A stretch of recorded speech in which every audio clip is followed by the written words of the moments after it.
കുഴഞ്ഞു മറിഞ്ഞ പ്രശ്നങ്ങൾക്കകത്തുനിന്ന് കരകയറാൻ കഴിയാതെ, എത്ര ശ്രമിച്ചിട്ടും അടുത്ത ഒരു സ്റ്റെപ്പ് വെക്കാൻ കഴിയാതെ, വളരെ മനോഭാരത്തോടും കരച്ചിലോടും വിലാപത്തോടും കൂടി കഴിയുന്ന മാതാപിതാക്കളോട്, സഹോദരങ്ങളോട് ദൈവത്തിൻ്റെ ആത്മാവ് ഓർപ്പിക്കുന്ന ഒരു ആലോചന, നിങ്ങളുടെ കൈ പിടിക്കുവാൻ, ആ കുഴഞ്ഞ പ്രശ്നത്തിൽ നിന്ന് നിങ്ങളെ കയറ്റുവാൻ, നിങ്ങളുടെ കണ്ണുനീര് കണ്ട് നിങ്ങളെ സഹായിക്കുവാൻ ആരും മുൻപോട്ട് വന്നില്ലെങ്കിലും, ആരും ഒന്ന് കൈ നീട്ടി നിങ്ങളെ പിടിച്ചില്ലെങ്കിലും നിങ്ങളെ സഹായിക്കുവാൻ ഒരു ദൈവമുണ്ട്.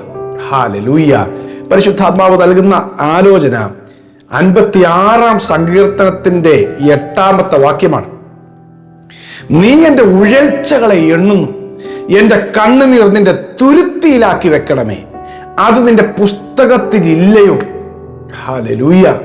വളരെ ഭക്തനായ, എന്നാൽ എത്രയോ ഭൗതികമായ ഉന്നത അവസ്ഥയിൽ ജീവിച്ച വ്യക്തിയാണ് ദാവീദ്. ആ ദൈവത്തിൻ്റെ ദാസൻ, ഒരു രാജാവായിരുന്ന ആ മനുഷ്യൻ ദൈവസന്നിധിയിൽ പറയാണ്, ഞാൻ എല്ലാവരും നോക്കുമ്പോൾ ഞാൻ രാജാവാണ്, എനിക്കെല്ലാം ഉണ്ട്, പക്ഷെ ഞാൻ എല്ലാം ഉള്ളവനായിട്ട് ഉഴന്നു വലഞ്ഞ് നടക്കേണ്ടി വരുന്നു. അത്തരത്തിൽ പ്രശ്നങ്ങളിലൂടെ കടന്നു പോകുന്ന ചില പ്രിയപ്പെട്ടവരുണ്ട്.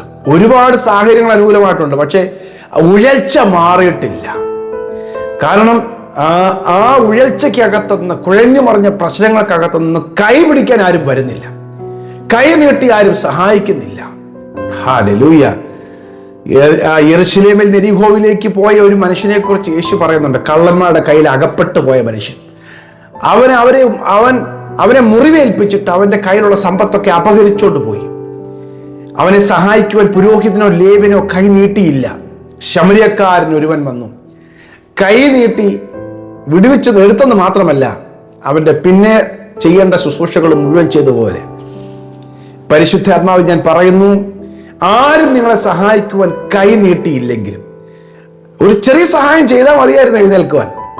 അതിനുള്ള വകുപ്പുള്ളവരും അറിയാവുന്നവരുമാണ് പുരോഹിതനും ലേവ്യനും. അത് അവന്റെ പള്ളിയിലുള്ള ആളുകളാണ്. അവന്റെ മേൽ അധികാരമുള്ളവരും ഉത്തരവാദിത്വമുള്ളവരും അവരാണിത് ചെയ്യേണ്ടത്, അല്ലേ? പുരോഹിതൻ എന്ന് പറഞ്ഞാൽ ആ പള്ളി കൂടുന്ന വിശ്വാസികളുടെയോ അല്ലെങ്കിൽ ആ ആടുകളുടെയോ ഒക്കെ കാര്യങ്ങൾ അറിഞ്ഞ് ചെയ്യേണ്ട ആളാണ്. ലേവ്യനോ അവിടുത്തെ ശുശ്രൂഷകരാണ്, പുരോഹിതനോട് പറഞ്ഞു കൊടുക്കേണ്ട ആളാണ് ലേവ്യൻ. രണ്ടുപേരും കൈനീട്ടാതെ പോയപ്പോൾ ഈ രണ്ട് ശുശ്രൂഷയില്ലാത്ത, ശത്രുവായി കരുതിയ, ദോഷിയായി കരുതിയ അവരിങ്ങോട്ട് വരുവാണെങ്കിൽ എൻ്റെ നേരെ വരരുത്, ശമര്യൻ വഴി മാറിപ്പോകണമെന്ന് നിയമം വെച്ചിരുന്ന, അത്ര അയിത്തം ഉണ്ടായിരുന്ന ഒരു മനുഷ്യൻ ഇറങ്ങി വന്ന് രക്ഷിച്ചു. ഹല്ലേലൂയ. പ്രിയമുള്ളവരെ, ദൈവം ആരെങ്കിലുമൊക്കെ അയക്കും. ദൈവം നമ്മുടെ നിലവിളി കേൾക്കും. ദൈവം കണ്ണുനീര് കാണുന്നുണ്ട്. നിങ്ങളുടെ ഉഴൽച്ചകളെ ദൈവം എണ്ണുന്നുണ്ട്. ഹല്ലേലൂയ. തളർന്നും തകർന്നും വഴിയിൽ നശിച്ചു പോകുവാൻ ദൈവം അനുവദിക്കില്ല. ഇത് നിങ്ങൾ സ്വീകരിച്ച് ഏറ്റെടുത്തോ. ഏത് വിഷയത്തിലാ നിങ്ങൾ അങ്ങനെ കുഴഞ്ഞു മറിഞ്ഞിരിക്കുന്നത്? എന്താ പറയുക, ചേറിനകത്ത് കാല് വെച്ച് ചവിട്ടിക്കറാൻ ആർക്കും പറ്റുകയില്ല. ഒരു കാല് ചവിട്ടിയിട്ട് അടുത്ത കാലം എടുക്കുമ്പോൾ മറ്റേ കാല് താണിരിക്കും.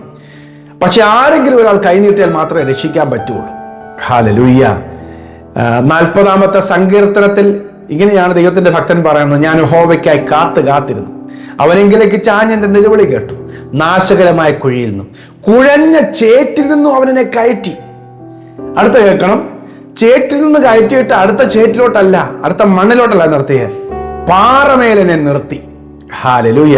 ചേറ്റിൽ കിടന്നപ്പോൾ ഞാൻ കണ്ണുനീരോട് കരഞ്ഞ് നിലവിളിച്ചയാളാ.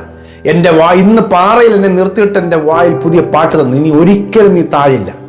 ഈ പാറയിൽ നിന്ന് ഒരിക്കലും നീ കുഴഞ്ഞ ചേറ്റ് പോലെ കാല് താഴോട്ട് പോകില്ല. നാവിൽ പുതിയ പാട്ടും പ്രതീക്ഷകളും നൽകി. ഹല്ലേലൂയ. പ്രിയമുള്ളവരെ, ദൈവം നിങ്ങളെ സ്ഥിതി മാറ്റും. ഈ 126-ാം സങ്കീർത്തനത്തിന്റെ 5-6 വാക്യങ്ങൾ വളരെ പരിചിതമായ വാക്യം. കണ്ണുനീരോടെ വിതയ്ക്കുന്നവർ ആർപ്പോടെ കൊയ്യും, വിത്ത് ചുമന്നും വിതച്ചും കരഞ്ഞും കൊണ്ട് നടക്കുന്നു. ഓ, അതൊരു കാലമാണ്, കണ്ണുനീരിന്റെ കാലം, വിതയ്ക്കുന്ന കാലം. നിങ്ങൾ ഓർത്തോളം, നിങ്ങൾ കണ്ണുനീര് പൊഴിക്കുന്നവരാണെങ്കിൽ നിങ്ങൾ വിതച്ചുകൊണ്ടിരിക്കുന്നവരാണ്. വിതച്ചുകൊണ്ടിരിക്കുക. വിതയ്ക്കുന്നവർക്ക് ഒരു പ്രത്യേകത ഉണ്ട്. ഇന്നല്ലെങ്കിൽ നാളെ ഒരു പ്രതീക്ഷയുണ്ട്, നാളെ കൊയ്യും. വിതച്ചത് അതുപോലെയല്ല കൊയ്യുന്നത്, അതിൻ്റെ 30 മേനിയെങ്കിലും, ഏറ്റവും കുറഞ്ഞത് 30 ഇരട്ടിയെങ്കിലും അവർ കൊയ്യും. ഇപ്പോഴത്തെ കാലമാണ്. വചനപ്രകാരം പറഞ്ഞാൽ 100 മേനി. ഹല്ലേലൂയ. ഒരു വിത്ത് എറിഞ്ഞാൽ ആ 30 വിത്തെങ്കിലും തിരിച്ചു കിട്ടും. അല്ലെങ്കിൽ 100 മേനിയാണ് ദൈവം കൊടുക്കേണ്ടത്. ശ്രദ്ധിച്ചോ, നിങ്ങൾ ഇന്ന് വിതയ്ക്കുന്നവരാണ്. ഒന്നേ വിതയ്ക്കുന്നുള്ളൂ, കണ്ണുനീരിലാണ്. നിങ്ങൾ ആർപ്പോടെ കൊയ്യും. ഹല്ലേലൂയ. 30-ാം സങ്കീർത്തനം 11-ാം വാക്യത്തിൽ എഴുതിയിരിക്കുന്നത്, നീ എൻ്റെ വിലാപത്തെ എനിക്ക് നൃത്തമാക്കി തീർത്തു. എൻ്റെ കുഞ്ഞിൻ്റെ കല്യാണം എങ്ങനെ നടക്കും? എൻ്റെ മക്കൾക്കുള്ള ജോലി എവിടെ നിന്ന് ലഭിക്കും? എൻ്റെ കുഞ്ഞുങ്ങൾക്കുള്ള ഭാവി എവിടെ ഉണ്ടാകും? എങ്ങനെ എൻ്റെ വീടിൻ്റെ ലോൺ അടക്കും? എങ്ങനെ എൻ്റെ സാമ്പത്തിക ഭാരം? എങ്ങനെ രോഗങ്ങൾ മാറും? ഇങ്ങനെ ആകുലപ്പെട്ടിരിക്കുമ്പോൾ കർത്താവ് പറയാണ്, നിന്റെ ആ വിലാപത്തെ എടുത്തു മാറ്റി നിനക്ക് നൃത്തമാക്കി തീർക്കുന്നൊരു ദൈവമുണ്ട്. ഏറ്റവും ആനന്ദകരമായ അനുഭവങ്ങൾ, വിടുതലുകൾ നിങ്ങളുടെ കൂടാരത്തിൽ ദൈവം നൽകുന്ന മാസമാകട്ടെ ഈ മാസം. രട്ടയച്ചെന്നെ സന്തോഷം ഉടുപ്പിച്ചു. രട്ടയച്ച് സന്തോഷം ഉടുപ്പിച്ചെന്ന് പറഞ്ഞാൽ മറ്റുള്ളവർ കാണുമ്പോൾ, അതാണ് വസ്ത്രം നമ്മൾ ധരിക്കുന്നത്, എല്ലാവരും കാണാൻ വേണ്ടിയാ കാണുന്നതാ. അതുകൊണ്ടാ രട്ട ഉടുത്തിരിക്കുന്ന എല്ലാവരും കാണുന്ന. നിങ്ങൾ തകർന്നതും നിങ്ങൾ അനുഭവിക്കുന്ന വേദനയും നാട്ടുകാരെല്ലാം കണ്ടിരിക്കാം. കണ്ടതാണെങ്കിൽ നിങ്ങൾ സന്തോഷം ഉടുക്കുന്നതും അവർ കണ്ടിരിക്കും. ചിലപ്പോൾ അസൂയപ്പെട്ടേക്കാം, സാരമില്ല. പക്ഷെ നിങ്ങൾ സന്തോഷം ഉടുപ്പിക്കുന്ന ഒരു ദൈവം, നിങ്ങളെ സന്തോഷം ഉടുപ്പിക്കുന്ന ഒരു ദൈവമുണ്ട്.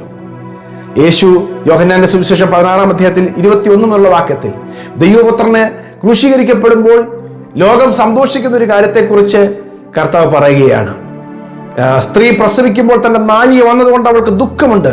കുഞ്ഞിനെ പ്രസവിച്ച ശേഷമോ ഒരു മനുഷ്യൻ ലോകത്തിലേക്ക് പിറന്നിരിക്കുന്ന സന്തോഷം നിമിത്തം അവൾ തന്റെ കഷ്ടം പിന്നെ ഓർക്കുന്നില്ല. അങ്ങനെ നിങ്ങൾക്കും ഇപ്പോൾ ദുഃഖമുണ്ടെങ്കിലും ഞാൻ പിന്നെയും നിങ്ങളെ കാണും. നിങ്ങളുടെ ഹൃദയം സന്തോഷിക്കും. നിങ്ങളുടെ സന്തോഷം ആരും നിങ്ങളിൽ നിന്ന് എടുത്തു കളയുകയില്ല. ഹല്ലേലൂയ. യേശുക്രിസ്തു മുഖാന്തരം ജയം നൽകുന്ന ദൈവത്തിന് സ്തോത്രം എന്ന് പറഞ്ഞു. അത് നിങ്ങളുടെ കണ്ണുനീരിനെ സന്തോഷമാക്കി മാറ്റും. ഹല്ലേലൂയ. എന്നും കണ്ണുനീരല്ല, ഈ കണ്ണുനീര് നിങ്ങളുടെ അവസാനവുമല്ല. വെറുക്കരുത്, അത്രയേ ഉള്ളൂ. ദൈവം മാറ്റും കാര്യങ്ങളെല്ലാം. ദൈവസ്ഥിതികൾക്ക് മാറ്റം വരുത്തും. കുഞ്ഞുങ്ങൾക്കൊക്കെ ഭാവി ദൈവം തരും. വഴികളൊക്കെ ദൈവം തുറക്കും. ആമേൻ പറഞ്ഞാൽ മതി. നമ്മൾ വിശ്വാസത്താലാണ് ഇതെല്ലാം. ദൈവം പറഞ്ഞ വചനം ഏറ്റെടുക്കുന്നു, അത് വിശ്വാസത്താൽ പറയുന്നു, അതിൽ ആമേൻ പറയുന്നു. ബാക്കി കാര്യം ദൈവം ചെയ്യും. ദൈവം ഇല്ലാതെ നമുക്ക് ആരാ ഉള്ളത്? ദൈവമല്ലേ നമുക്ക് വേണ്ടി പ്രവർത്തിക്കേണ്ടത്. ഞാൻ നിങ്ങൾക്ക് വേണ്ടി പ്രാർത്ഥിക്കാം. ദൈവം നിങ്ങളുടെ സ്ഥിതികൾക്ക് മാറ്റം വരുത്തട്ടെ. പ്രിയ കർത്താവേ, ഇന്ന് ഈ സന്ദേശം കേൾക്കുന്ന എൻ്റെ പ്രിയപ്പെട്ടവർ എവിടെയാണ് കുഴഞ്ഞ പ്രശ്നങ്ങളിൽ നിൽക്കുന്നത്? ഏതൊക്കെ പ്രശ്നത്തിലാണ് കുഴഞ്ഞു മറിഞ്ഞു നിൽക്കുന്നത്? കർത്താവേ, അവരെ കൈ നീട്ടിപ്പിടിച്ച് പാറമേൽ ഉറപ്പിക്കുന്ന യേശുക്രിസ്തു ആകുന്ന പാറയിൽ ഉറപ്പിച്ചു നിർത്തി വലിയ പ്രതീക്ഷയും നൽകി. കർത്താവെ, ഈ ജീവിതം അവസാനിപ്പിക്കും, ഇങ്ങനത്തെ കർത്താവെ അവസാനത്തിലാണോ എന്നെ കൊണ്ട് എത്തിച്ചതെന്ന് ചിന്തിച്ചെടുത്ത് നിത്യതയുടെ പ്രത്യാശ നൽകി ദൈവികമായ വഴിയിലൂടെ നടത്താൻ പോകുന്നതിനായി സ്തോത്രം. ഇവിടെ വിലാപങ്ങളെയൊക്കെ നൃത്തമാക്കി മാറ്റും, സന്തോഷം ഉടുപ്പിക്കും, അത്ഭുതങ്ങൾ ചെയ്യും. എന്റെ മക്കളെ അനുഗ്രഹിച്ച് പ്രാർത്ഥിക്കുന്ന സ്ഥിതികൾ മാറട്ടെ. ഈ ദിവസങ്ങളിൽ അത്ഭുതങ്ങൾ നടക്കട്ടെ. ദൈവം ചില അത്ഭുതങ്ങൾ അനേകർ കാണുകെ ചെയ്യാൻ പോകുന്നതിനായി നന്ദി. അത്ഭുതങ്ങൾ സംഭവിക്കട്ടെ യേശുക്രിസ്തുവിൻ നാമത്തിൽ തന്നെ. ആമേൻ, ആമേൻ. God bless you. ദൈവം നിങ്ങളെ അനുഗ്രഹിക്കട്ടെ. ദൈവം നിങ്ങളുടെ സ്ഥിതികൾക്ക് മാറ്റം വരുത്തട്ടെ. സന്ദേശം കുറെ പേർക്ക് ഷെയർ ചെയ്യുക. God bless U. Have A blessed day.